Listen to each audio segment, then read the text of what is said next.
सर्वसामान्यांच्या हक्काचा आवाज जागर जनस्थान।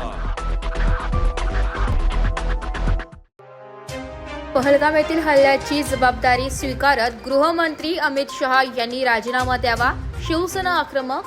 जम्मू काश्मीरमधील पहलगाम येथे दहशतवाद्यांनी पर्यटकांवर केलेल्या हल्ल्यात आतापर्यंत 27 पर्यटकांचा मृत्यू झाल्याचं समजतंय। यावरून शिवसेना उद्धव बाळासाहेब ठाकरे पक्ष चांगलाच आक्रमक झाल्याचं बघायला मिळते।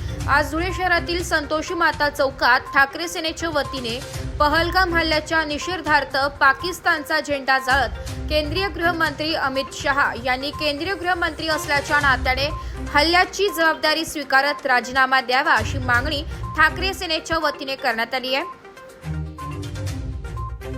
देशाचे गृहमंत्री हे राजकीय निवडणुकांमध्ये गुंतलेले आहेत। या देशामध्ये मणिपूर असेल, जम्मू काश्मीर असेल, 370 कलम हटवल्यानंतर देखील या देशावर पाकिस्तानी अतिरेकी येत असतील, तर गृहमंत्री हे देशामध्ये ज्या पद्धतीचे अतिरेकी हल्ले होत आहेत, या देशाच्या गृहमंत्र्यांनी आता राजीनामा दिला पाहिजे।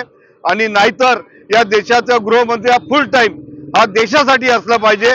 ते राजकीय पक्षासाठी काम करतात। त्यांचा एकूण वावर पाहिला असेल तर महाराष्ट्रात ते 10 वेळा येऊन जातात। या देशाच्या अतिरेक्यांबद्दल, या देशाच्या संविधानावर होणाऱ्या हल्ल्याबद्दल, मणिपूर बद्दल, जम्मू काश्मीरमध्ये होणाऱ्या सातत्यपूर्ण टेररिस्ट हल्ल्याबद्दल ते बोलायला तयार नाही। आणि म्हणून ही नैतिक जबाबदारी स्वीकारून कालच्या हल्ल्याची या देशाच्या गृहमंत्री अमित शहांनी राजीनामा दिला पाहिजे। ही शिवसेना उद्धव बाळासाहेब ठाकरे पक्षाची आम्ही मागणी करीत आहोत।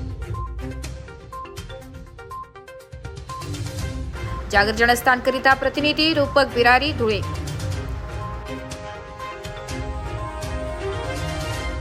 नाशिककरांना सूचित करण्यात येत आहे की 2025-26 या वित्तीय वर्षाचे मालमत्ता कराचे देयके मनपाच्या संकेतस्थळावर उपलब्ध करून देण्यात आलेली आहेत। त्यानुसार मालमत्ता कराची एक रकमी आगाऊ भरणा व ऑनलाईन भरणा केल्यास विशेष सवलत देण्यात येणार आहे। चालू वित्तीय वर्षाचा मालमत्ता कर एक रकमी भरल्यास एप्रिल महिन्यात 8% सूट, मे महिन्यात 6% सूट, जून महिन्यात 3% सूट मिळेल। तसेच ऑनलाईन पेमेंट करणाऱ्यांसाठी 5% किंवा 3000ची सूट मिळेल। नाशिक महानगरपालिकेच्या कर आकारणी विभागाद्वारे जनहितार्थ प्रसारित।